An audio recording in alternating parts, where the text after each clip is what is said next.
કઈ સૂત્રો જણાવી રહ્યા છે કે નખત્રાણામાંથી ધોળા દિવસે રોકડ રકમ સેરવી લઈ ચોર ઈસમો નાસી છૂટ્યા હોવાનો કિસ્સો સામે આવી રહ્યો છે।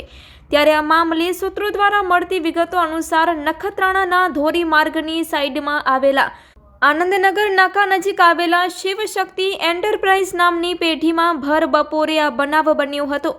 ગત દિવસે બપોરે 2:30 થી 3 વાગ્યા દરમિયાન દુકાનના માલિક ઘરે જમવા ગયા હતા। બાદમાં પાછા આવતા દુકાનના શટરના તાળા તૂટેલી હાલતમાં જણાયા હતા।